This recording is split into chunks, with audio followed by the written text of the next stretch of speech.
Gražuolė ir pabaisa. Kartą vienas neturtingas pirklys išėjo į uostą pasiimti iš laivo krovinio, o jo duktė Gražuolė buvo paprašiusi tėvo, kad parneštų jai rožę. Tačiau laivas anksti išplaukė iš uosto. Pirklys pasuko į namus tuščiomis. Užėjus nakčiai, jis priėjo pilį tamsiais langais. Pirklys pasibeldė į duris, tačiau niekas neatsiliepė. Durys nebuvo užrakintos ir jis įėjo į vidų. Ten rado svečiui paruoštą kambarį. Kaip keista, pagalvojo jis. Tikriausiai čia gyvena draugiški žmonės. Esu tikras, kad galiu čia pernakvoti. Taigi jis įsitaisė miegoti. Kitą rytą pirklys rado svetainėje jam paruoštus pusryčius. Sočiai privalgęs išėjo iš pilies ir atsidūrė nuostabiame rožių sode. Bent galėsiu parnešti Gražuolei žadėtą dovaną, pagalvojo pirklys ir nuskynė vieną rožę. Ta pačią akimirką išgirdo baisų staugimą. Prie jo artinosi bjauri pabaisa. Žmogus suklykė iš siaubo. Kaip drįsti vogti rožę, suriaumojo pabaisa. Atsilygindamas už tai turi atsiųsti man į draugus pirmą asmenį, kurį pamatysi grįžęs namo. Pirklys buvo per daug išsigandęs, kad atsakytų. Atsiųsiu, išlemeno jis. Kai pirklys parkeliavo namo, jį pasitiko duktė. Džiaugsmingai pasveikino ir prie užkurto židinio padėjo arbatos su pyragėliais. Tėvas padavė jai rožę, kurią buvo nuskynęs. Tačiau merginos džiaugsmas greitai virto liūdesiu. Kai nenoromis jis paaiškino, kas nutiko. Jis papasakojo, kaip pilyje pernakvojo, kaip rytą nuskynė rožę ir kaip netikėtai susidūrė su pabaisa. Turiu tave siųsti, kad gyventum su tuo siaubingu žvėrimi, liūdnai kalbėjo jis. Baisu net pagalvoti, ką aš sutikau padaryti, o kad galėčiau eiti vietoj tavęs, liejo jis gailias ašaras. Neliūdėk, tėveli, atsakė Gražuolė. Aš eisiu. Esu tikra, kad tas vargšas pabaisa nėra toks jau blogas. Atėjo diena, kai Gražuolė turėjo vykti į pabaisos pilį. Liūdnai jį atsisveikino su graudžiai verkiančiu tėvu. Tu man brangesnė už gyvybę. Leisk eiti vietoj tavęs, maldavo jis. Ne, tėveli, tai aš privalau eiti, atsakė Gražuolė. Ir esu įsitikinusi, kad viskas bus gerai. Visiškai viena jie iškeliavo per mišką ir galų gale nusigavo iki pabaisos pilies. Pasibeldė į duris, bet niekas neatsiliepė. Todėl įėjo pati, kaip buvo padaręs ir jos tėvas. Ji apieškojo visą pilį, bet savo nuostabai niekur nepamatė nė gyvos dvasios. Gražuolė kiek įmanydama mėgino jaustis laiminga. Pilis buvo gerai prižiūrima, visada buvo gero maisto pavalgyti ir minkšta lova išsimiegoti. Tačiau nors ir kaip jis stengėsi, vis tiek jautėsi vieniša. O kad būtų kas nors, su kuo galėčiau pabendrauti, dūsavo Gražuolė. Jai rodėsi, kad yra stebima, tačiau niekad nesutiko to žvėries. Kartais ji pamatydavo tarp durį šviesoje krentantį šešėlį. Kitą kartą lyg išvysdavo veidrodyje atsispindėjusią figūrą. Slinko dienos, o ji vis dar nebuvo mačiusi pabaisos. Gražuolė pradėjo abejoti. Ar jis iš tikrųjų yra? Ar visa tai tik sapnas?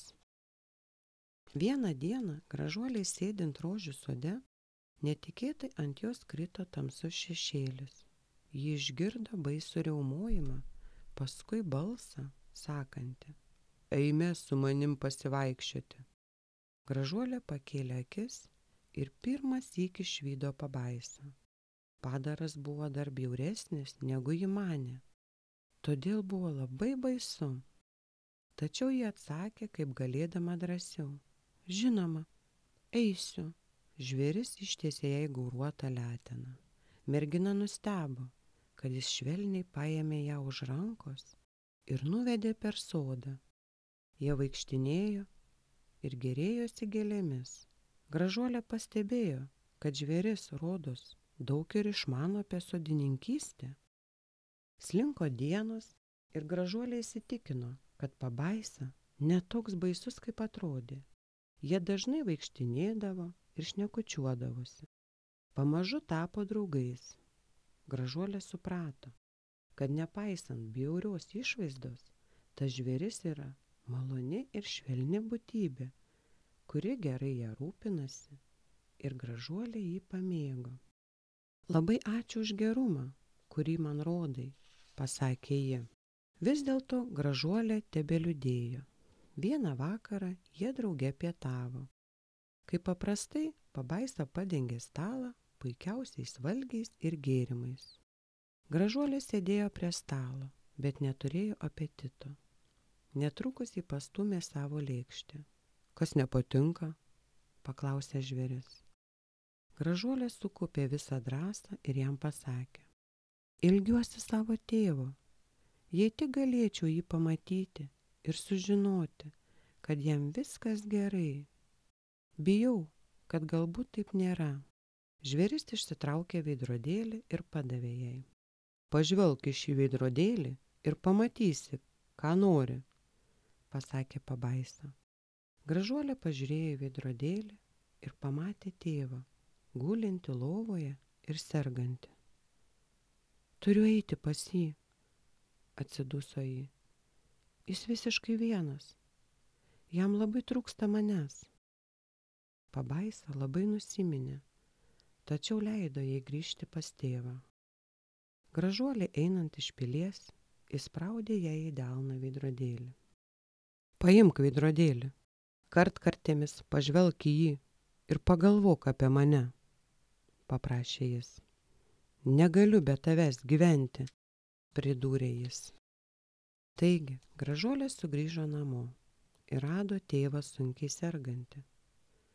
Apstulbo pamačiusi, koks jis išvargęs. Ak, tėveli, sušuko ji, suklupusi šalia lovos. Jeigu tik būčiau žinojusi, kad sergi, būčiau anksčiau parėjusi į namus. Jau vien tave matyti yra geras vaistas, atsakė šypsodamasis tėvas. Matydamas dukterį, jis pradėjo atsigauti. Netrukus atsikėlė iš lovos ir visiškai pasveiko. Gražuolė paaiškino tėvui, kad pabaisa elgėsi su ja švelniai ir pagarbiai, o veidrodėlis gulėjo pamirštas, nes ji buvo taip užsiėmusi tėvo slaugymu, kad užmiršo pažvelgti į jį ir pamatyti pabaisą, kaip jis buvo prašęs. Laikas bėgo, o Gražuolė su tėvu jautėsi labai laimingi drauge. Tik vieną dieną Gražuolė aptiko veidrodėlį. Staiga ji prisiminė savo pažadą pabaisai. Ji pažvelgė į veidrodėlį ir, o siaube, pamatė pabaisą gulinti paslika rožių sode. Privalau grįžti pas pabaisą, tėvelį, sušuko ji. Bijau, kad jis miršta, verkdama jį apkabino tėvą. Paskui pasileido tekina per mišką, skubėdama pažvėrį. Ai, dejavo ji, tikiuosi, kad nepavėluosiu pagelbėti. Mano vargšui pabaisai. Kai Gražuolė pasiekė rožių sodą, pamatė, kad žvėris guli kaip tik ten, kur jį regėjo veidrodėlyje. Gražuolė pripuolė prie pabaisos ir pasilenkė prie jo. Jis gulėjo taip ramiai, kad mergina baiminosi, ar tik nebus miręs. Dabar prisiminė jį sakius, kad be jos negali gyventi. Prašau, nemirk, mano mielasis pabaisa, apsiverkė ji. Gailiuosi, kad tave palikau, tačiau dabar sugrįžau, kad būčiau šalia. myliu tave iš visos širdies. Tada ji pasilenkė ir jį pabučiavo. Staiga jos akise žvėris pradėjo smarkiai purtytis. Jis sviravo į šonus ir galva pradėjo suktis. Kas čia darosi? Sumikčiojo ji, nes dabar Gražuolė pamatė, kad pabaista virsta gražiausiu jaunikaičiu. Ak, sušuko Gražuolė. Ak, Gražuolė, sušuko karalaitis. Žiauri laumė buvo pavertusi mane žvėrimi ir turėjau toks būti, kol gera ir graži mergina mane pamils. Tu išvadavai mane iš užkeikimo, dabar vėl galiu būti savimi. Ar tekėsi už manęs? Taip, tekėsiu, atsakė laiminga Gražuolė, kai karalaitis ją apkabino ir pabučiavo. Išgirdęs tokią naujieną, Gražuolės tėvas nesitvėrė džiaugsmu ir jau kitą dieną laiminga pora susituokė. Nuo tada jie trise laimingai gyveno karalaičio pilyje.